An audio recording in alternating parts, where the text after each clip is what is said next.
Hey, before you dive into anything else, let me ask you a simple question. How often have you sat down to watch something and felt like the TV's sound just didn't fit the moment? That gap between what you see and what you hear disappears the first week you live with the Yamaha SR-C20A. This is for the kind of person who doesn't just notice details. You value them. You don't want booming bass that muddies dialogue. You don't want hollow audio that feels distant.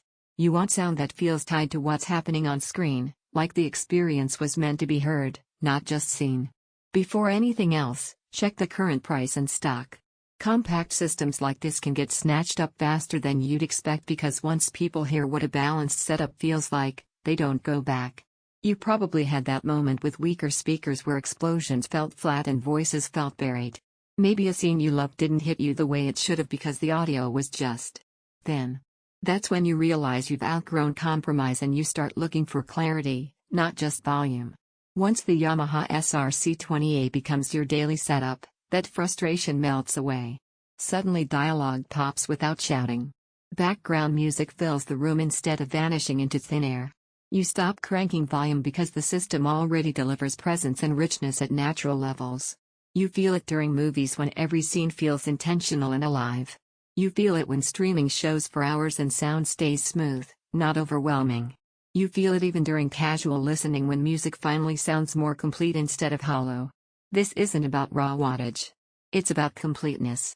The built-in subwoofer isn't trying to shake the walls, it's trying to fill the space so sound feels real. Once you experience that kind of balance, weaker audio feels like a distraction, not an enhancement. If you're thinking about it, don't wait for prices to drift or stock to tighten. Systems built this well in a compact form don't stick around quietly. You might worry that built-in subs can't compete with separate setups. That doubt vanishes once you hear how natural and cohesive everything feels. The integration here isn't an afterthought, it's the point. The benefit you didn't expect is how easy it all feels. Setup takes minutes, and suddenly your room sounds more complete without wrestling with cables or complicated menus. Dialogue feels anchored and clear, bass feels balanced, not bloated. Sound fills the room, not gaps. Movies finally feel immersive. You stop adjusting volume constantly. It's not designed for massive home theaters. It won't replace huge multi-speaker surround systems at a certain point. Comparing endless options just stalls you. You already know which setup you keep picturing in your space. Choosing it means you finally move past the frustration. Don't let this become the upgrade you put off and then regret every time a show sounds flat. If you're ready for audio that matches what you see, check availability now and make the switch while it's still straightforward.